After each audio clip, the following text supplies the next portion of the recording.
El Barça ganó gracias a un partido descomunal de Joan García en una noche en la que Lamine Yamal volvió a desaparecer y el juego del equipo de Hansi Flick fue muy malo, pero obliga al Real Madrid a lograr los 3 puntos esta tarde para no descolgarse de la lucha por el título. Manolo González, entrenador del Español, se cabreó con la prensa después del partido por todo lo que se ha dicho del Español y de él mismo en los días previos al derby. Y ayer, en un ejercicio arbitral muy habitual aquí en España, Ricardo de Burgos Bengoechea pitó un penalti fantasma semanas después de no haber pitado uno más claro sobre Rodrigo en Girona. A las portadas.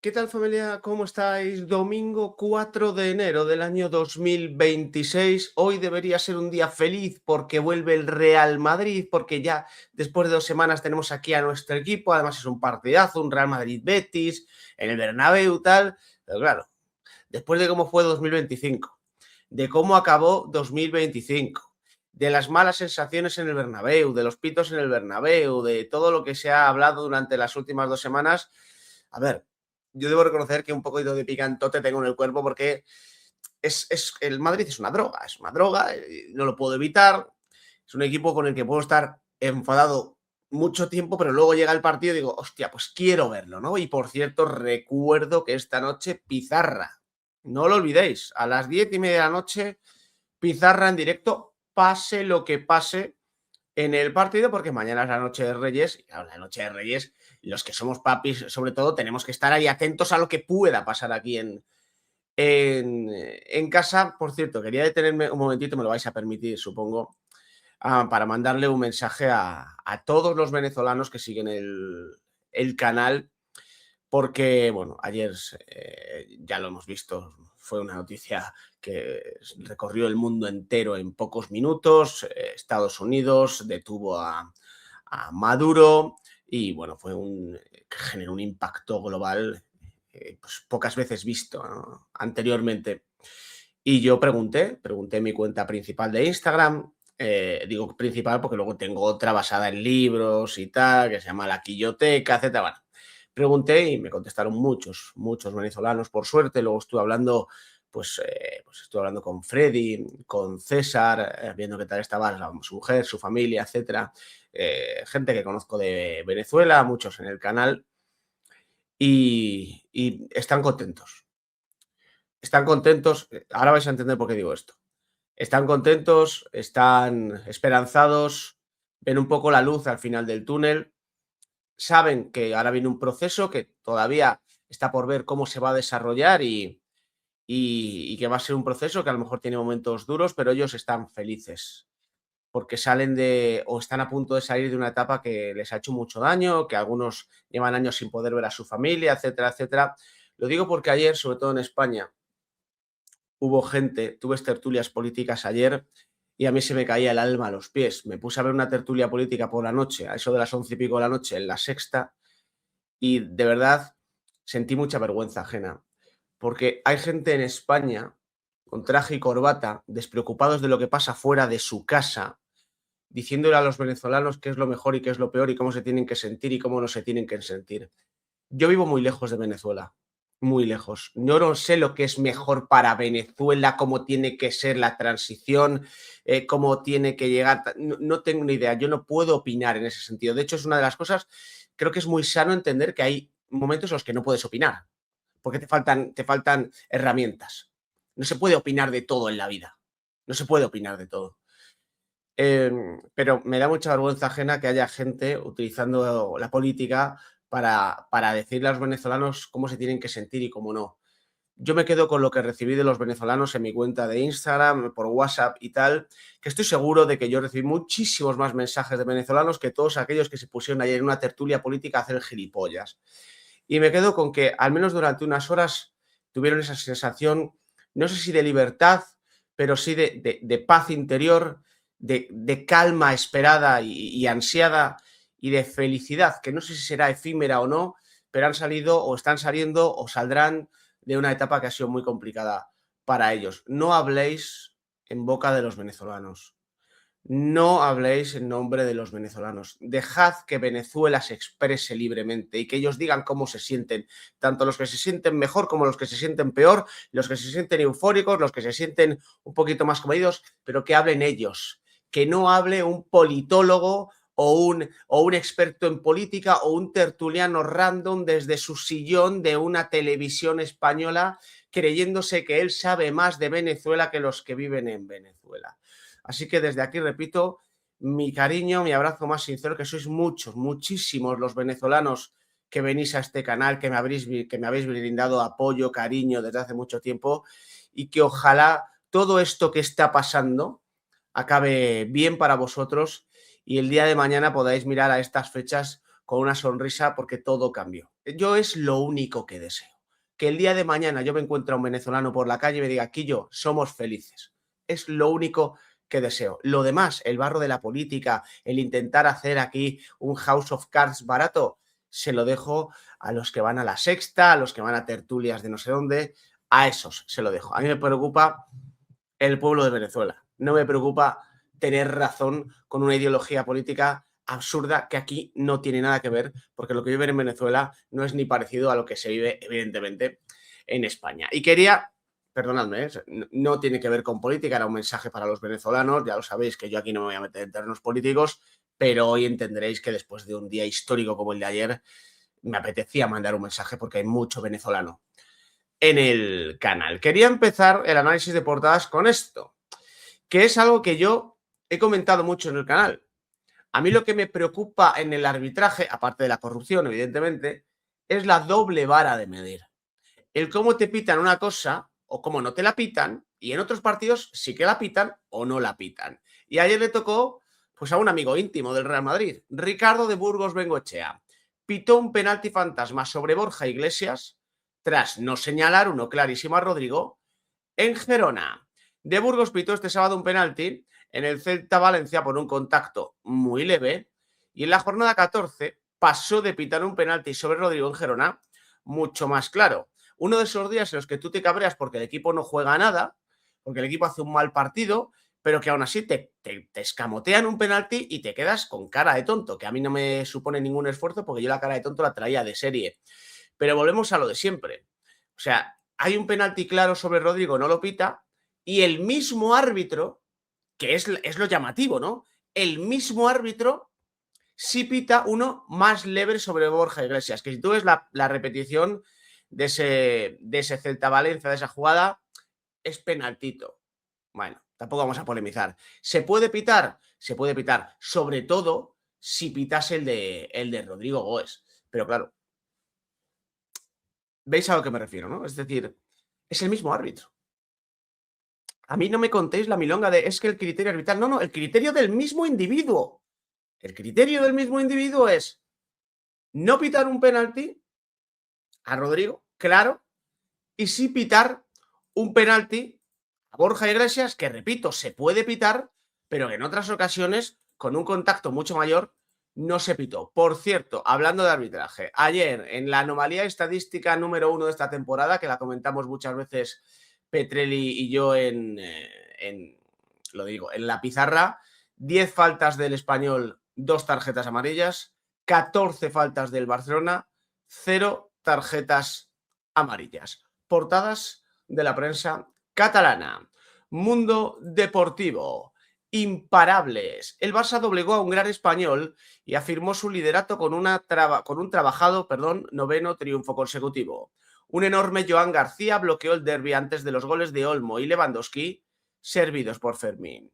Abajo, Real Madrid-Betis, los blancos sin Mbappé contra un rival ambicioso.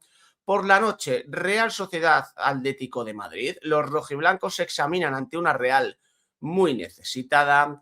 En el Dakar, Edgar Canet, líder y ganador de etapa más joven en motos.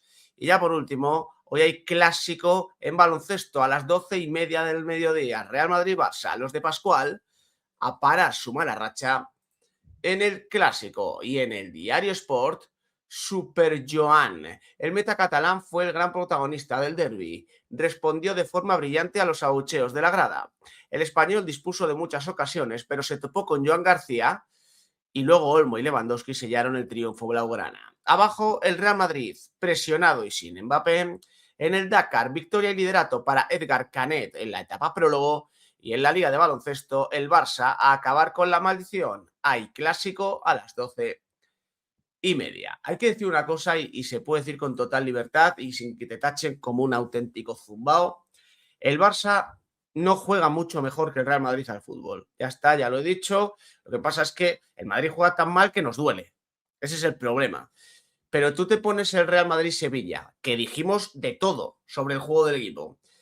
Te pones el partido del Barça hoy, o el de ayer, pero que te pones también el partido del Barça en Villarreal, por lo menos hasta que el árbitro lo decidió, y te pones el partido del Barça contra Osasuna, o te pones otros de esta temporada, y te digo una cosa, el partido del Barça ayer es un partido en el que lo salva un descomunal Joan García, como el Real Madrid-Sevilla con Courtois. Lo del Madrid-Sevilla fue más grave porque luego el Madrid se quedó en superioridad numérica y todavía jugó peor, que tiene mucho mérito. Hay que reconocer que tiene mérito cuando el Real Madrid es capaz de jugar peor cuando mejor le pueden ir las cosas, ¿no?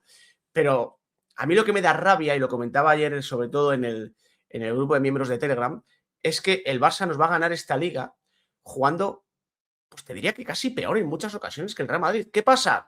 Bueno, el tema arbitral influye mucho, el Barça tiene unas decisiones que el Real Madrid casi nunca tiene a su favor, como por ejemplo ayer, que fue un partido que el árbitro no tiene para mí incidencia en el resultado, pero es un partido en el que el Barça hace 14 faltas, no se lleva una amarilla, y luego el rival hace 10, 11 y se lleva 2. Bueno, pues las cosas vienen como vienen. Pero que repito, luego ataca muy bien el Barça.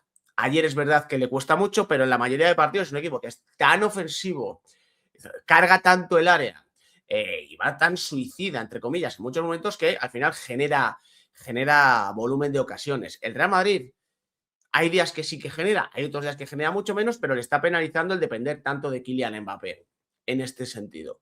El tema con todo esto es que el Barça juega muy mal. El día de Osasuna va ganando 1-0 y un árbitro le ayuda para que sume los 3 puntos, porque anula un gol legal a Osasuna.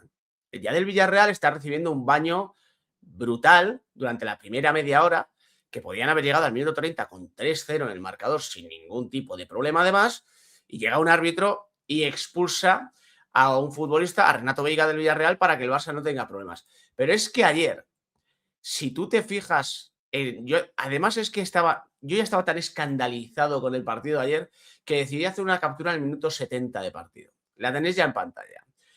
Ahí lo tenéis, minuto 70 y 23 segundos. 0-0 en el marcador.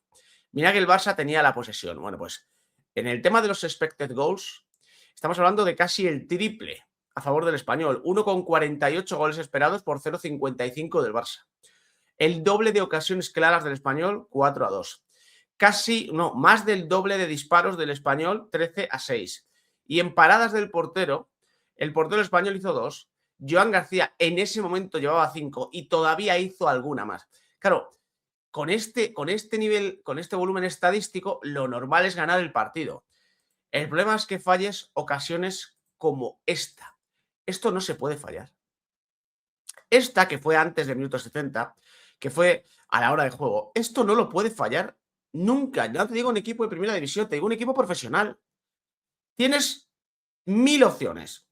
Batir por bajo a Joan García, picársela a Joan García o dársela a tu compañero que está al lado solo para empujarla. Bueno, pues Roberto, el delantero del Español, quiso regatear a Joan García, que le leyó perfectamente la acción, sacó la mano y desbarató la ocasión.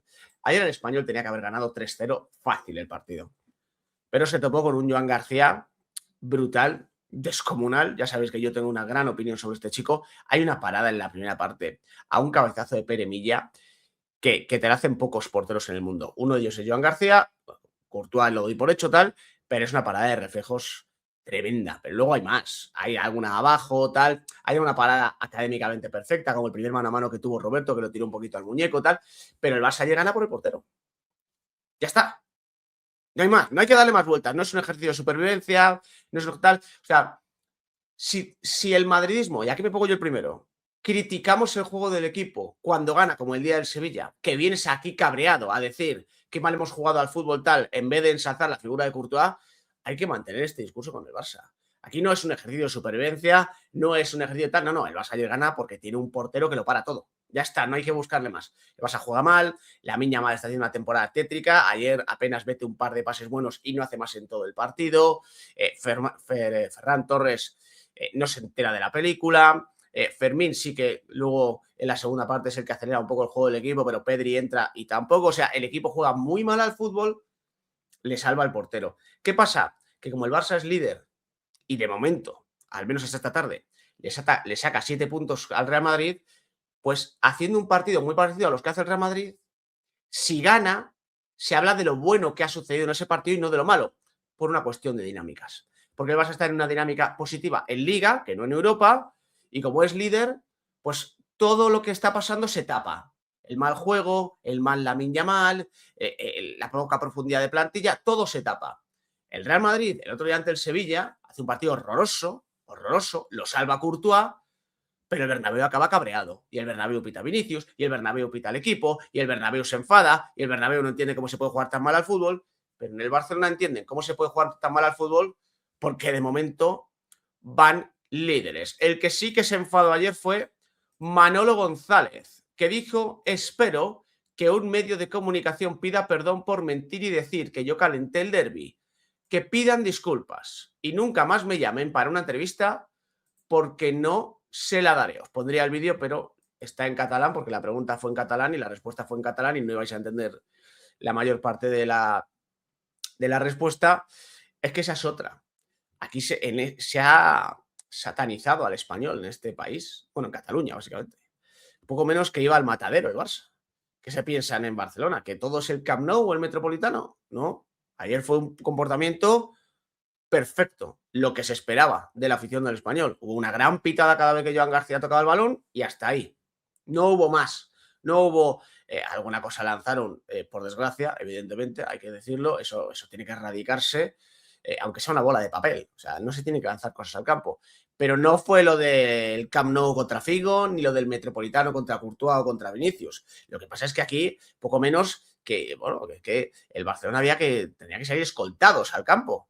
Y a Manuel González se le ha dicho de todo en Cataluña, por decir el otro día que no diera lecciones a nadie después de lo que hicieron con Luis Figo, evidentemente. Así que Manuel González se calienta después del partido y dice: espero que me pida perdón este medio de comunicación, que es TV3, y no te lo van a pedir, Manuel González, pero me parece bien esa reivindicación porque se han dicho muchas barbaridades sobre la afición del español, sobre Manolo González y sobre lo que iba a pasar en el derbi, que poco menos que no se le podía ni silbar a Joan García. Portadas de la prensa madrileña. Diario AS. San Joan obra un milagro. Una actuación memorable del portero culé ante su ex equipo inclina el derbi para el Barça. Su intervención ante el cabezazo de Pere Milla es una de las paradas de la temporada. Dani Olmo y Lewandowski resuelven en los últimos 5 minutos. Arriba, solo ante el peligro. La baja de Mbappé y la marcha de Hendrik dejan a Gonzalo como único delantero centro. Vinicius debe liderar al Real Madrid en un Bernabéu que le pitó. Abajo, Real Sociedad Atlético de Madrid a las 9 de la noche. El Atleti abre 2026 ante una Real Sociedad que estrena técnico, Mataracho. En el Rally Dakar, Canet arranca con récord. El español conquista el prólogo de motos con 20 años, el más joven de siempre. En la Liga Endesa, un clásico muy blanco. El Real Madrid recibe al Barça con una racha de 9-0 a favor. Y ayer en los resultados que no tienen que ver con el derbi, Celta 4, Valencia 1, Osasuna 1, Athletic Club 1 y Elche 1, Villarreal 3. Hoy, más allá del partido de Real Madrid, Sevilla levanta a las 2 de la tarde, Mallorca Girona a las 6:30 y Alavés Oviedo también a las 6:30 de la tarde. Y en el diario Marca, año nuevo, vida nueva. Xabi Alonso se enfrenta a Pellegrini, que fue su entrenador en el equipo blanco, en un encuentro en el que el Real Madrid recibe al Betis con la baja de Mbappé y sin margen de error. Dinghausen duda de última hora por molestias musculares. El equipo verde y blanco llega sin Isco, pero quiere prolongar su buena racha. Arriba, noche inolvidable para Joan García. El meta sostiene al Barça con una exhibición antes de que Olmo y Lewandowski decidan el derbi. A la derecha, el Atlético amenaza el estreno de Mataracho en Anoeta. Abajo, el mundo entero pendiente de Venezuela. El deporte se posiciona tras caer Maduro, quizás sea el principio del fin. Hablan del niño maravilla en el Dakar, se consagra Edgar Canet, y el dominio en el clásico, hablamos de baloncesto, aprueba. El Real Madrid recibe al Barça después de ganarle 9 partidos consecutivos. Ya veis que ni una pincelada de lo mal que juega el Barça al fútbol. Pero bueno, no pasa nada. Eso lo reservamos para el Madrid y no os preocupéis, repito, porque el propio madridismo es el que si el Madrid juega mal lo va a criticar. No necesitamos a nadie. En ese sentido, yo siempre lo he dicho, siempre vamos a ser superiores a la culerada. Somos mucho más autocríticos, somos mucho más abiertos de mente a la hora de analizar las cosas y somos bastante más honestos con nuestras reflexiones. Si el Real Madrid juega mal, lo decimos. Si el Real Madrid lo salva Courtois porque ha hecho un mal partido el equipo, lo decimos. Si el Barça lo salva Joan García, ni un comentario sobre el partido tétrico que hizo el equipo blaugrana. Centrándonos en el partido de esta tarde, por cierto, hayáis visto el resultado de la jornada, añado 2 cosas. El Arsenal volvió a ganar con una exhibición potentísima de Declan Rice en el Vitality Stadium. Mañana lo hablaremos en Away Days con Álvaro Delgado, porque además hoy hay un Manchester City-Chelsea por la tarde sin Maresca, que suena para el City, donde está Guardiola, que empieza a sonar para irse del City, o sea, el morbo está servido. Y el otro apunte que quería, ayer el Valladolid empató a 1 contra el Racing en el estreno de TVNet, y hay que reconocer que empató a 1 porque hubo un atraco monumental al Pucela con un penalti que pitaron a favor del Racing que no hay por dónde cogerlo. Dicho esto, es verdad que ya el Valladolid estaba un poquito mamoneando y que el Racing merecía el gol, pero bueno, que te llegue por una cuestión normal, coherente con el partido, no porque un árbitro lo decida. El partido esta tarde. Dicen que Gonzalo solo ante el peligro. No sé yo si va a jugar Gonzalo. Debería. Tengo curiosidad. Que se me entienda lo que voy a decir, porque esto no es menospreciar la temporada de Mbappé, que está siendo a nivel goleador el único que sostiene este equipo. Pero el mejor Madrid antes de que empezara la temporada tal, lo vimos en el Mundial de Clubes. Estaremos todos de acuerdo. No estaba Kylian Mbappé. Repito, yo no estoy entrando aquí en lo de ¿el Madrid juega mejor sin Mbappé? Me parece absurdo decir que el Madrid juega mejor sin un tipo que ha marcado 60 goles el año pasado, casi. Lo que hay que hacer es encontrar un contexto en el que el equipo juegue bien y aparte Mbappé pueda marcar goles. Lo que pasó desde agosto hasta noviembre, por ejemplo, que el equipo jugaba muy bien al fútbol y Mbappé marcaba muchos goles. Pero a mí el equipo en el Mundial de Clubes, antes del partido contra el PSG, me gustó mucho. Me gustó, me pareció un equipo coherente, un equipo dinámico, un equipo vertical, rápido y un equipo en el que Gonzalo creo que le dio mucho, mucho. Yo vuelvo a decir lo de siempre, Gonzalo no me parece el delantero sobre el que edificar un proyecto. Me parece menos especial que Hendrik, por ejemplo, pero me parece que para el contexto que tiene el Real Madrid es un tipo ideal, sobre todo en este momento. Es un tipo que tiene buen juego de espaldas, es un tipo que puede aprovechar para lanzar luego a sus compañeros, es un tipo que te sirve para cargar el área, que muchas veces el Real Madrid cuando gana ventaja en los costados no es capaz de luego llevar esa ventaja al corazón del área porque no carga el área, es un equipo que carga fatal el área y quiero ver yo esa posibilidad. De hecho, espero que Xabi Alonso ponga a Gonzalo en el 11. ¿Qué creo que va a hacer Xabi Alonso? Pues lo mismo te planta un Vinicius Rodrigo arriba y en el centro del campo, pues nada, cuatro más, que pueden ser perfectamente Tchouaméni, Bellingham, Güler, Camavinga, a lo mejor, o algo así, pero lo idóneo sería hoy poner a Gonzalo. Sobre todo poner a Gonzalo porque como es posible que lo necesites en la Supercopa de España, pues ir dándole un poquito de minutos, que entre en dinámica. Es verdad que ya había tenido minutos en los últimos partidos de la temporada, pero que vaya teniendo más porque, repito, el jueves lo vas a necesitar.